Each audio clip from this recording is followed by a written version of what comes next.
এই মুহূর্তে আমরা জেলা রাস্তা এখান থেকে করলাম। অলরেডি ভাঙচুর শুরু হয়ে গেছে। অল্প কিছুক্ষণের মধ্যেই আমিও প্রবেশ করলাম ভিতরে, আমিও ভিতরে প্রবেশ করলাম। দেখেন কিরকম একটা আস্তানা বাইক করছে।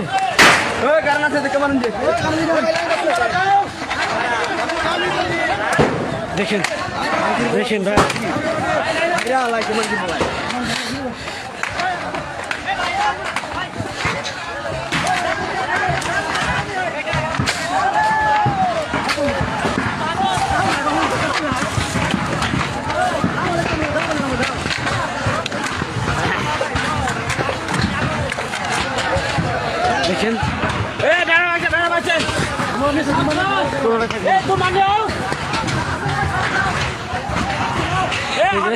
দেখেন ধুম্বা পাইছে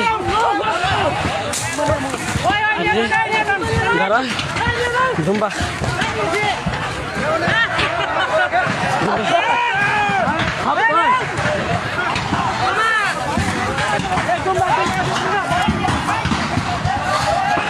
সামনে দেখুন ধুম্বা।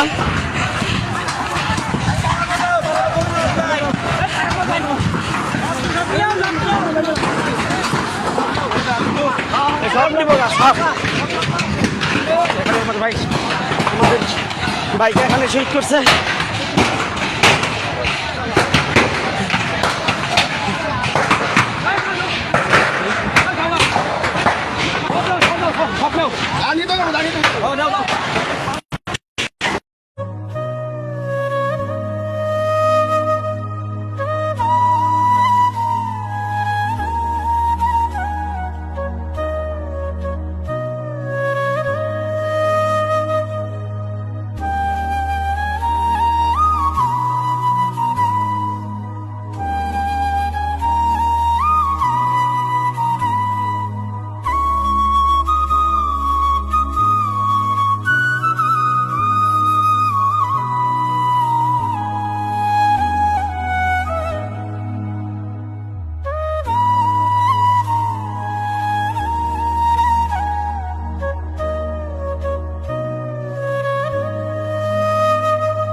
बताना चाहूँगा कि पूरा बंगाल जो है दंगे की चपेट में है और बता रहा हूँ कि मुर्शिदाबाद जो जगह है वहाँ पर कई हिंदुओं का कत्लेआम किया गया है। हज़ारों की संख्या में जो हिंदू थे वो अपने घर को छोड़ने के लिए मजबूर हो गए। उनकी दुकानों को जला दिया गया है, उनकी दुकानों और घरों को लूटा गया है, उनकी बहू बेटियों के साथ बदतमीजी और बलात्कार भी किया गया है। मैं और भी बताना चाहूँगा कि उसी के डर से और जो हिंदू थे वो हज़ारों की संख्या में अपने घर को छोड़कर जो है वहाँ से निकल चुके हैं और अब भयभीत है पूरे हिंदू वहाँ पर, क्योंकि मुसलमानों ने वक्फ की आड़ में, वक्फ बोर्ड जो है उनका जो वक्फ बोर्ड में जो संशोधन हुआ था, जैसा कि मैंने पिछले क्लिप में आपको बताया था कि वक्फ बोर्ड का संशोधन न करके वक्फ बोर्ड को ही सरकार के अंतर्गत ले लेना चाहिए और वक्फ बोर्ड को ही पूरी तरह जो है रद्द कर देना चाहिए। अगर वक्फ बोर्ड रहेगा भारत के अंदर और वक्फ बोर्ड और हिंदू पर्सनल लॉ बोर्ड अगर भारत में रहेगा तो इसी तरीके से मुसलमान जो है दंगा करते रहेंगे, आतंक का नंगा खेल खेलते रहेंगे। और मुसलमान जो जात है, मैं बता रहा हूँ फिर से, इन्होंने जो घिनौनी और गंदी हरकत की है बंगाल के अंदर, बलात्कार भी किया है।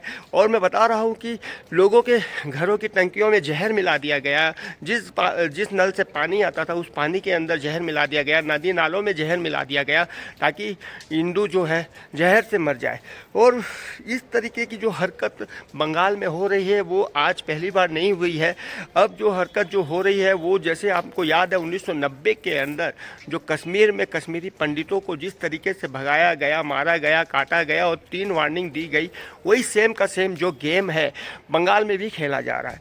ममता बनर्जी की सरकार है, ममता बनर्जी अंधी हो चुकी है। जैसा कि मैंने पहले भी कहा था कि ममता बनर्जी को अरेस्ट किया जाए और सलाखों के पीछे फेंका जाए और राष्ट्रपति शासन लगाया जाए बंगाल में। ये बात मैं शुरू से बोलता आया हूँ। पर पता नहीं केंद्र सरकार क्या चाहती है बंगाल के अंदर, किस तरीके का राज्य चाहती है केंद्र सरकार। और बार बार वार्निंग देने के बाद भी जो है सरकार ने इसके ऊपर एक्शन नहीं लिया। सरकार शायद हो सकता है कि यही चाहती है कि हिंदू मुस्लिम हो तो उसे और राज्यों में फ़ायदा हो और मुसलमानों की आड़ में जो है वोट बैंक का बंटवारा हो, पर इसके पीछे तो आम जनता मर रही है, आम जो जनता है वो मारी जा रही है। तो बंगाल के अंदर किस तरीके से हिंदुओं पर अत्याचार हो रहा है, वहाँ आर्मी फोर्स बीएसएफ के जो जवान हैं वो उतारने के लिए ममता बनर्जी ने मना कर दिया है, मगर कोर्ट ने निर्देश दिया है, उसके वजह से वहाँ पर जो है आर्मी फोर्स और ये उतारा जा रहा है। और एक चीज़ और बताना चाहूँगा मैं, अभी भी समय है, अगर समय रहते अगर वक्फ बोर्ड को और पर्सनल लॉ बोर्ड को अगर बंद नहीं किया गया, पूरी तरह सरकार के अंतर्गत नहीं लाया गया, तब तक बंगाल में क्या वो पूरे हिंदुस्तान में यही दंगा चलता रहेगा। फिर यही बोलेंगे कि एक्शन का रिएक्शन होता है। अभी तक बंगाल में एक्शन ही हुआ है हिंदुओं के ऊपर, अभी इसका रिएक्शन नहीं हुआ है, मगर सरकार को इसके ऊपर ध्यान देना पड़ेगा। क्योंकि हिंदू जो है, देखिए बंगाल में जो है 9 करोड़ 13 लाख की आबादी है, और बंगाल के अंदर इसी आबादी के पीछे मैं बता रहा हूं कि जो बांग्लादेशी जो घुसपैठिए है वो कम से कम 1.5 करोड़ से ऊपर, 1.5-2 करोड़ के बीच में जो है बांग्लादेशी जो घुसपैठिए है वो बंगाल में शरण लिए हुए हैं, और बाकी हिंदुस्तान में कीड़े मकोड़ों की तरह बांग्लादेशी जो है फैल चुके हैं। तो ये जो कीड़े मकोड़े जो बांग्लादेशी जो है पूरे हिंदुस्तान में फैल गए हैं, बांग्लादेशी मुसलमान और जो भारत में रहने वाले जो मुसलमान हैं, दोनों एक होकर पूरे भारत के ऊपर कब्जा करना चाहते हैं।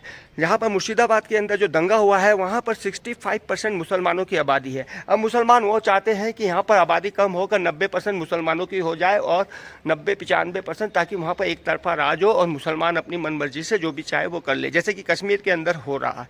जैसे कि महबूबा मुफ्ती ने कहा था कि भाई महबूबा मुफ्ती ने खास मुँह पर ही बोला था, यहाँ मुसलमानों की आबादी ज़्यादा है कश्मीर में, इसलिए मुसलमानों का ही कानून वहाँ चलना चाहिए। तो इस तरीके से ये कीड़े मकोड़ों की तरह बढ़ रहे हैं, बांग्लादेशियों को शरण दे रहे हैं, और बांग्लादेशियों घुसपैठियों को सारा जो आधार कार्ड होता है, वोटर आईडी कार्ड होता है, जितने भी लीगल डॉक्यूमेंट होते हैं वो बंगाल में बन जाते हैं, और बंगाल में बन जाने के बाद जो है उसका पूरा तरीके से दुरुपयोग किया जा रहा है। तो ये जो दुरुपयोग किया जा रहा है पूरे हिंदुस्तान में किया जा रहा है, और सरकार इसके ऊपर एक्शन नहीं ले पा रही है। कड़े से कड़े कानून बनाना चाहिए। जो भी बांग्लादेशी मुसलमान पकड़ा जाए, भलाई वो असली या नकली डॉक्यूमेंट के साथ पकड़ा जाए, मैं बताना चाहूँगा उसके पूरी प्रॉपर्टी जब्त करनी चाहिए, सलाखों के पीछे फेंक देना चाहिए, और ऐसी सज़ा देनी चाहिए ताकि वो दोबारा यहाँ पर मुसलमान ही क्या कोई भी घुसपैठिया घुसने के लिए 100 बार सोचना पड़े। भारत का ऐसा कानून होना चाहिए, पर भारत का ऐसा कानून नहीं है। लंगड़ा अंधा लूला लंगड़ा जैसा है कानून है। यहाँ से बांग्लादेशी, पाकिस्तानी और जो अफगानी है वो घुस जाते हैं। जैसा कि मैंने बताया आपको, देख सकते हैं कि किस तरीके से भारत के कानून की धज्जियाँ उड़ रही है। जो कानून की कुर्सियों पर बैठे हुए हैं जज वगैरह, जो कानून बनाने वाले हैं, वो खुद चाहते हैं कि दंगा फसाद हो। इसकी जो मेन जड़ है वो अगर निचोड़ा जाए, देखा जाए, तो प्रशासन ही है इसकी मेन कारण। और मैं बताना चाहूँगा कि जो कानून अंधा कानून है जो बनाया हुआ है इस तरीके का कि भाई घुसपैठी आराम से घुस जाते हैं और सरकार कुछ नहीं उखाड़ पाती, तो मैं बताना चाहूँगा कि इसके पीछे जो है बड़े बड़े जो जज बैठे हुए हैं, जो कानून बनाने वाले हैं, उनकी गलती है, क्योंकि उन्होंने कानून में जो है संशोधन नहीं किया है और कानून को बहुत ही लूला लंगड़ा बना रखा है। तो इसी की आड़ में जो है घुसपैठी आराम से घुस जाते हैं, धीरे धीरे कीड़े मकोड़ों की तरह घुस जाते हैं, और मुसलमानों के साथ मिलकर दंगा फसाद आतंक का नंगा खेल खेल रहे हैं। कौन कहता है कि हर मुसलमान आतंकवादी नहीं होता, पर मैं बता रहा हूँ कि हर मुसलमान आतंकवादी नहीं होता। ये बात तो सब बोलते हैं, मगर जो आतंकवादी पकड़ा जाता है वही मुसलमान क्यों निकलता है बार बार। तो यही बात है सच कि मुसलमानों के खून में आतंकवाद फैला हुआ है, आतंकवाद का नंगा खेल खेला हुआ है।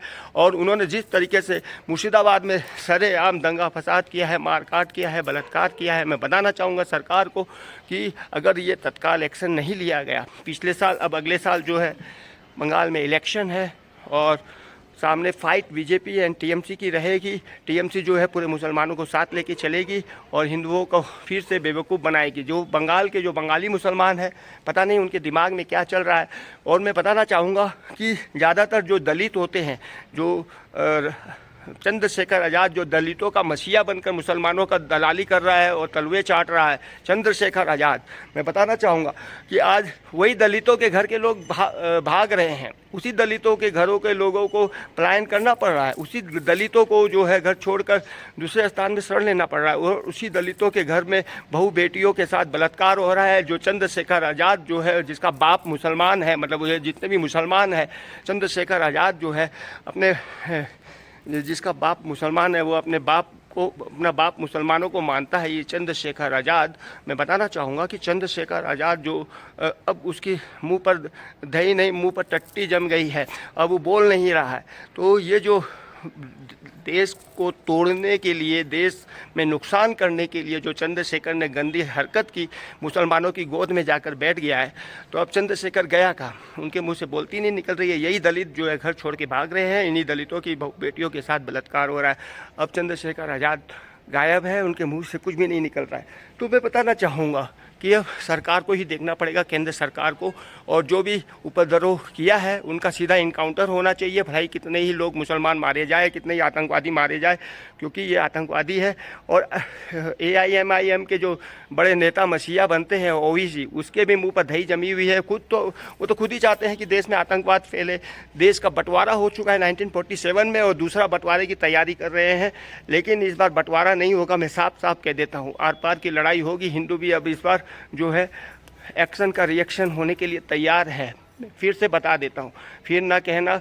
और मैं एक चीज़ और बताना चाहूँगा, आपको अभी से ही सावधान कर दूंगा, पहले भी सावधान किया था मैंने। जो मुसलमानों की जितने भी वोटर ID कार्ड है, जो वोटर देने का अधिकार है, वो तत्काल छीना जाए। जितने भी मुस्लिम हो, यहाँ पर रहो तो इज्जत से रहो, खाओ पियो रहो, नहीं तो वोटर ID कार्ड एक तो छीनना चाहिए। दूसरा, यहाँ पर लैंड नहीं खरीदा जा सके। जितनी भी अगर ज़मीनें खरीदी हैं मुसलमानों ने यहाँ पर हिंदुस्तान में बैठकर, उस ज़मीन को सरकारी ज़मीन घोषित किया जाए, और मुसलमान के नाम के जितनी भी ज़मीनें हैं, प्रॉपर्टी है, उसका जो है रेंट लिया जाए, भाड़ा लिया जाए। तभी देश में शांति होगी, सुख शांति होगी। भले ही इस कानून को लाने में थोड़ी सी दिक्कत होगी, लेकिन ये कानून जब लेके आएंगे तो मैं बताना चाहूँगा देश में सुख शांति होगी और देश आगे बढ़ेगा। नहीं तो देश आतंकवाद के नंगे खेल में जलता रहेगा। इसी तरीके से हेमंत तोसावड़, हेमंत TV चैनल से मैं चाहूँगा कि आप इसे लाइक करें, सब्सक्राइब करें और शेयर करें। धन्यवाद।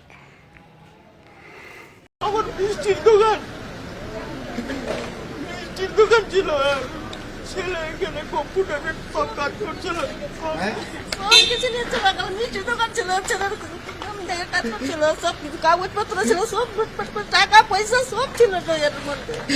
দোকানের একটা কিছু রাখিনি আমাদের, সব লুটপাট করে নিয়ে গেছে। খাওয়া কিছু নাই। আমরা জিজ্ঞাসা সকাল থেকে ছেলে মিলে নিয়ে কি খাবো, তার কোনো রাস্তা নেই এখন। এইরকম হাল করে দিয়েছে। দেখেন স্যার, আমাদের দোকানের মধ্যে, এই দোকানটার উপরে আপনাদের সংসার চলে? স্যার এই দোকানটার উপরেই সংসার চলে। স্যার এই দোকানটার উপরেই সংসার চলে আমাদের। কি করবো স্যার বলেন আপনারা? ভেবে পাচ্ছি না স্যার, আমরা লুকিয়ে আছে স্যার, বাড়িতে ছেলে ওই দিক থেকে ফায়ার করছে, গুলি চালিয়েছে, পিছন দিক থেকে গুলি চলছে স্যার, পেছনে গুলি চলেছে। আর এইদিকে ওইদিকে হাজার হাজার লোক পালাচ্ছে, এদিকে হাজার ওরা একটা মিষ্টির দোকান ছিল। এই মিষ্টির দোকানটাই এই পরিবারের পেটে ভাত জোগাতো। আজকে সেই মিষ্টির দোকানটার অবস্থা দেখলে মনে হবে ধ্বংসস্তূপে দাঁড়িয়ে আছি। গোটা পরিবার তারা রিপাবলিক বাংলার সামনে দাঁড়িয়ে কাঁদছেন, কবে এই দোকান আবার গড়ে তুলতে পারবেন জানেন।